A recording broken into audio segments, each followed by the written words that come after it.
Oh iya, wah ini cara mengaktifkan atau senam tulang ekor. Oh bagus ya, pertanyaan yang bagus. Baik, di kedokteran, organ yang dianggap paling penting itu apa biasanya Bu? Jantung, apalagi?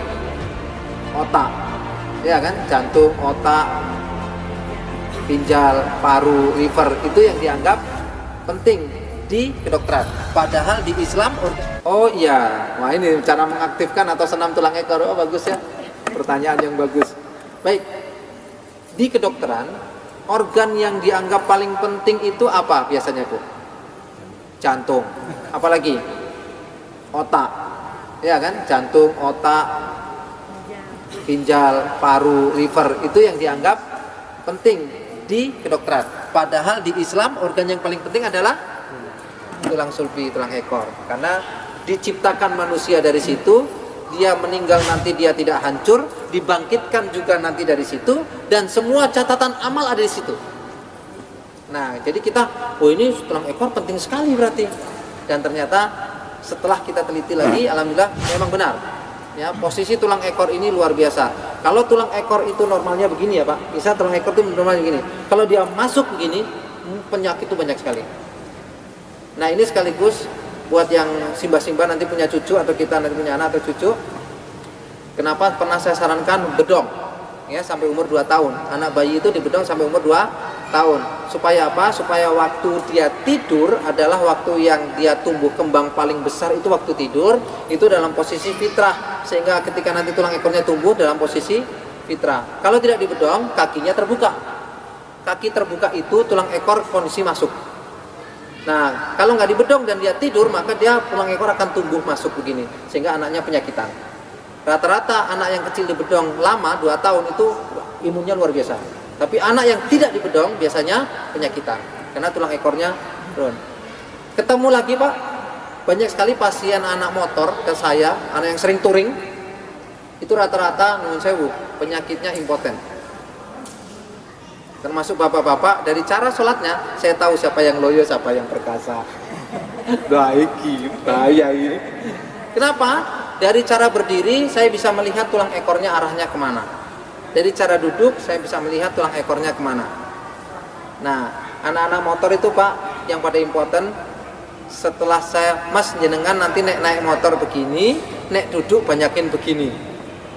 Seminggu 2 minggu langsung, Ustadz kayak manten baru padahal nggak minum obat apapun. Nah ini menarik ya. Kandani ora Bu, ini kan bapaknya perkasa kawin neh piye Bu. Bismillah ya Pak. 1, posisi yang tulang ekor agar fitrah bahkan tertarik keluar itu posisi sholat berdiri yang saya ajarkan. Itu membuat tulang ekor naik. Contoh ya.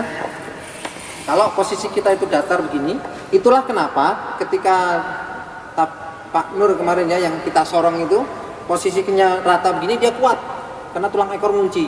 Tapi kalau begini mah, nah ini ya terbuka kaki, tulang ekor tuh masuk. Tulang ekor tuh mulai masuk dan lemah, nggak punya pegangan. Makanya disorong begini dia jatuh. Tapi kalau begini disorong kuat. Jadi 1 ini terapi untuk tulang ekor supaya ini. Yang kedua duduk nuwun sewu. Kenapa Rasulullah melarang duduk dengan bersandar atau tangan belakang. Nah, kalau jenengan duduk model gitu, harusnya duduk itu di tulang panggul. Sini kan ada tulang panggul, kita sebut pantat. Harusnya kan duduk di pantat. Tapi nek jenengan duduknya begitu, yang kena lantai itu tulang ekor. Makanya tulang ekornya kena tekan, masuk dia. Makanya duduk begitu nggak boleh sama Rasul, itu bikin penyakit. Nah, untuk mengeluarkan tulang ekor termasuk silo. Nah, silo ini netral, tapi hati-hati, jenengan miring sedikit dia tulang ekor masuk.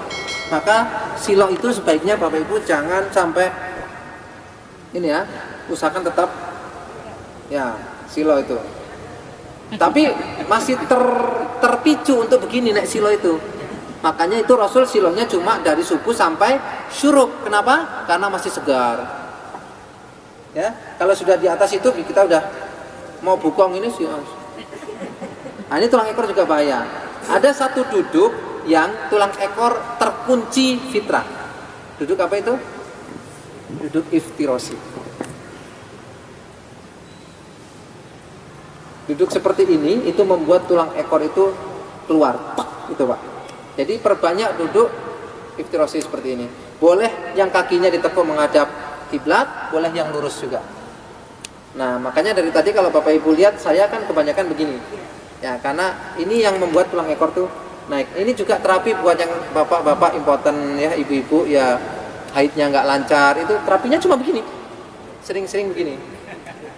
Nah, ini monggo dicoba ya kalau begini. Bapak sikile kram, ya belum biasa. Lurus Pak. Lurus. Kalau buat terapi, tumitnya didudukin. Sakit boten? Coba tumitnya didudukin. Jadi tumitnya bukan kebuka gini terus bokongnya di tengahnya, bukan ya. Tumitnya dirapetin terus didudukin. Itu tulang ekor langsung keluar Pak. Pasien-pasien autis, Bapak Ibu kalau yang punya autis, itu rata-rata tulang ekor masuk sekali kalau autis. Nah, pasien saya itu saya suruh duduk begini, tapi karena autis goyang-goyang, tak gedong. Walaupun umurnya udah gede, pakai kain yang besar, panjang, tak gedong, jadi orangnya gini terus. Nah, nanti dan pasien autis kita banyak yang alhamdulillah membaik hanya dengan begini Pak, tulang ekornya keluar. Nah, jadi monggo dicoba. Caranya supaya duduk belakang ini bisa didudukin, depannya dirapetin. Nah, depan dirapetin. Bisa betul? Sakit ya? Itu belum didudukin Pak. Itu tumitnya masih terbuka ya. Nuwun sewu. Saya kasih lihat. Tumitnya nggak terbuka gini ya. Ini rapat terus didudukin. Nah, ini kan saya dudukin nih. Nah, ini otomatis ini badan nggak bisa bungkuk Pak, naik sendiri. Jadi terkunci, otomatis terkunci. Kalau yang buat terapi sekalian buat terapi nggih, waktu sholat sudah lurus kakinya ke depan, bokongnya jentit ke Pak. Nah, ini tulang ekor keluar. Jadi jangan. Nah, ini biasanya ya kudu ngombe jamu. Tapi kalau jenengan tek gitu, angkat sedikit gitu, wah ini tulang ekor naik Pak. Yang praktek kemarin, kemeringet nggak? Tulang ekor itu tek gitu, metabolisme naik, tek, energi naik, makanya kemeringet. Itulah kenapa kalau ikut sholat malam jam 2 di sini nggih, 1 juz. Saya pernah ikut sholat malam yang sekali sholat itu 5 juz, nggak ngantuk Pak, karena energi tinggi, tek gitu, tinggi. Ini dimundurin, jentit ke tulang ekornya, tek gitu, energi naik, kayak kebakar, nggak ngantuk. Tapi kalau nah ini yang iki ustadz itu menayate ini ya. Jadi itu senam tulang ekor gitu Pak. Kita kebetulan saya dengan adik saya punya rumah tahfiz khusus balita anak. Dulu nek anak-anak santri murojaah masih apa itu? Silo, kan nek murojaah itu berjam-jam loh. Mereka berjam-jam duduk di situ silo. Itu ya biasa kayak anak-anak yang lain, dikit-dikit ada yang pamit, izin, pilek, batuk. Tapi setelah SOP di rumah tahfiz kita dirubah begini dalam murojaah, sekarang jarang yang batuk pilek. Jarang sekali anak-anak batuk pilek. Bahkan kalau lagi hujan deras gitu, santri saya suruh hujan-hujanan. Loh iya, hujan itu rahmat loh. Kenapa diserik? Hujan-hujanan gitu ya. Yang tua, yang muda, santri hujan-hujanan semua. Insya Allah nggak ada yang sakit. Jadi silakan ya, caranya gitu senamnya. Ya, mudah-mudahan manfaat. Cukup ya? Bismillah.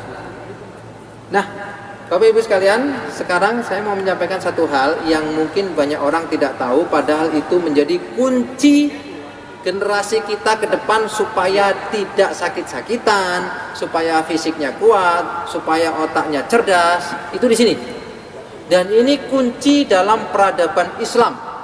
Cuma sayangnya ini sudah banyak orang Islam yang tidak tahu, sehingga kita dibodohi, sehingga peradaban Islam semakin turun, semakin turun, semakin turun. Ketika Ustadz saya membacakan sebuah ayat, dan waktu itu pembahasannya ayat dan hadis dibahas tentang bagaimana kondisi umat Islam di akhir zaman ya, ada cerita begini Pak, kenapa 2 orang modal pisau bisa membajak satu pesawat yang isinya 500 orang Pak, kira-kira kenapa? Harusnya kan kalau pakai logika 500 penumpang royok 2 orang kan harusnya menang. Tapi kenapa pembajak selalu berhasil membajak pesawat cuma pakai pisau misalnya ngancem? mengalahkan 500 orang. Ada yang tahu kenapa? Bukan karena dia punya pisaunya, bukan. Pisau apa gunanya? Musuh 500 orang tetap dikeroyok, kalah. Apa yang terjadi? Sebenarnya 2 orang penjahat ini bukan sedang bermusuhan dengan 500 orang, bukan. Tapi dengan 1 orang.